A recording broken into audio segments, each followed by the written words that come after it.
Hello, Matthew Harvey here, author of the Bernicia Chronicles, A Time for Swords, Wolf of Wessex, and I'm going to walk down this little alleyway that we're in. You can see behind, we're walking down, and there's something quite remarkable down the end. So you come out of like a residential area. Come on, Blue. So yeah, we walk down here and there's not much to see. Obviously Blue's found quite a lot of things that he likes to smell. Come on. Come on you. Let's go.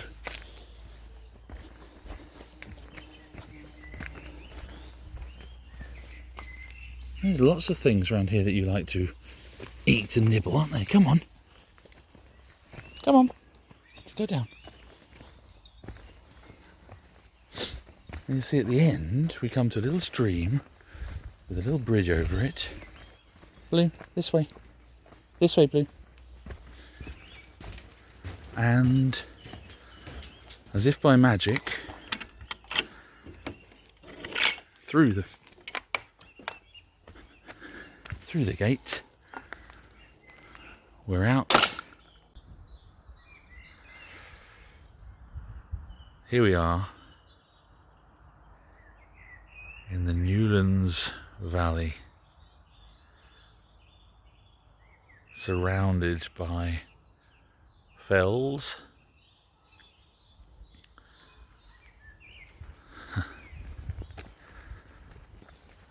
One of Blue's new favourite places, very near where we're staying, very near Derwent Water. Hello, Blue.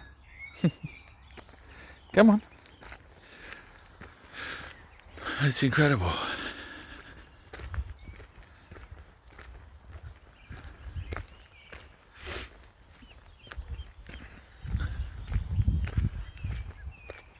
I was reading earlier today that when the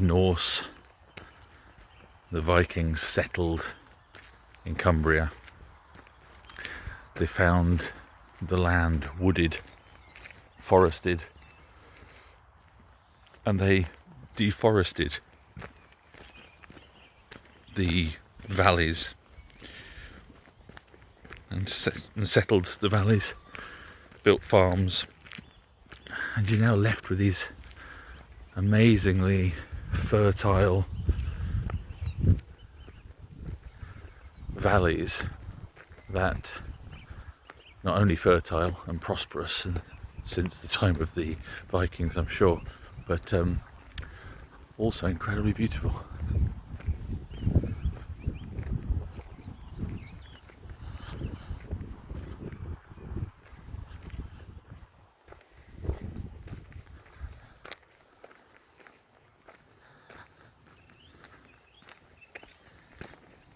Come on, Blue.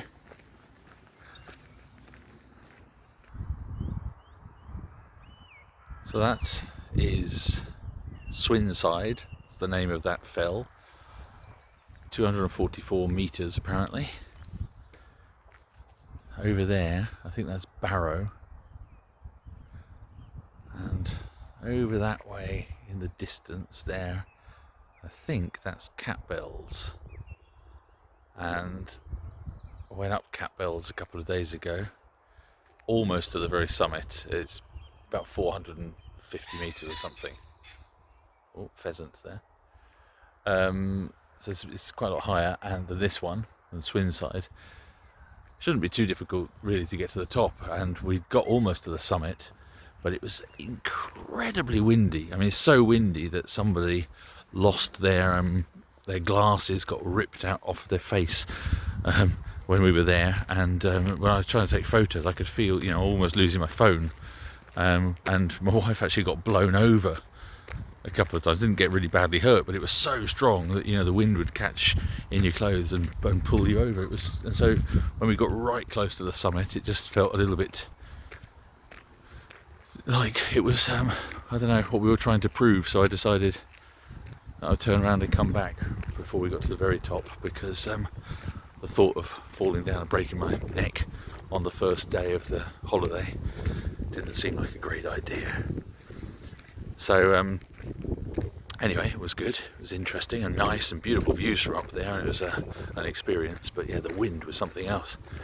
It's not as windy now, but on the day we went up Campbell's, to be honest, it wasn't that windy down here, and then as soon as we got up, halfway up, the wind just caught and it was just amazing. Very, very strong winds. Anyway, this is our sort of evening walk, very close to the house. So we're just doing a quick walk, me and Blue, along here. And we did want to walk along. There's a footpath that follows all along this valley, sort of past Swinside, which is this fell here, to the right of it from here, and it follows a beck or a stream all along to the other end, and it's beautiful apparently. And we walked to the beginning of the footpath, or the bit that we could join from here, but it's closed due to storm damage. It's right next to the river and the stream, and I think lots of it's been washed away, and it's actually all boarded up, and it says, you know, you can't go in by. They've made it impassable. So we didn't fancy walking along a road all the way through, but it sort of goes along behind the farm buildings. There's a road, and then you can sort of see between Barrow and Swinside. You can imagine the road, the path leading down there. It's unfortunate, but look at these pheasants.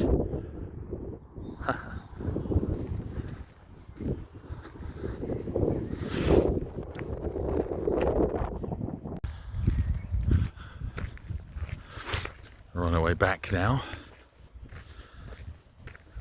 and you can see the view from the other direction.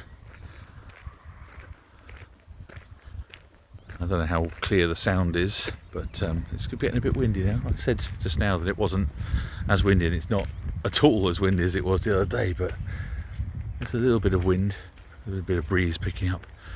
So apologies if that is affecting the audio. Blue's found himself a stick, as he is wont to do.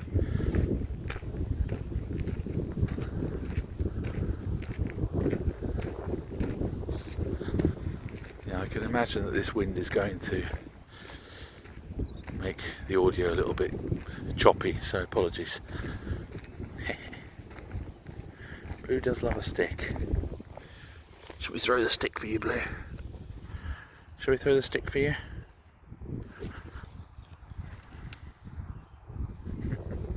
Come on then. Yeah, it's a bit big, that one. You might be able to hear in the distance there's a main road, the A66.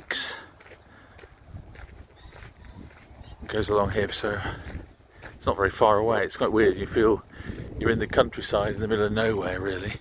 Very quiet, very secluded, and then you can hear in the distance. You can see actually through the trees. You can sort of see. Look, there you go. You can see cars. That's the main road down there. It's very close. And that constant sound in the distance of cars, which is such a sad reality, really, of modern life, even when you're in the countryside, especially in places like Britain, which is quite small and overcrowded.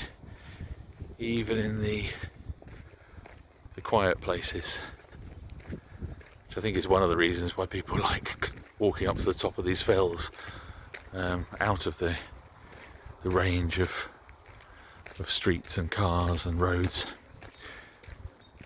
And there's few places where you can really get away from it all, so I suppose right out in the middle of one of these lakes in the Lake District, or up a mountain or a fell, you can, one of the few places really where you can be completely out in the countryside.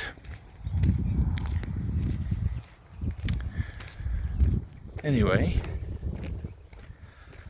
not a bad view,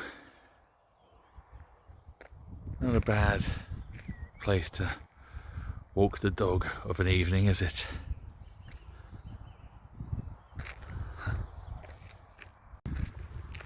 So, thanks again for dropping in and watching a little bit of me and Blue walking around the Lake District.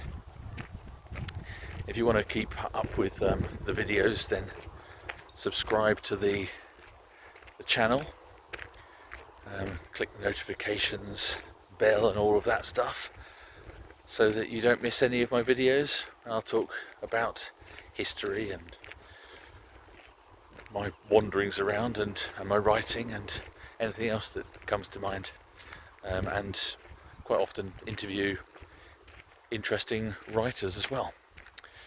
So thanks for your time, and it's goodbye from me, and it's goodbye from Blue.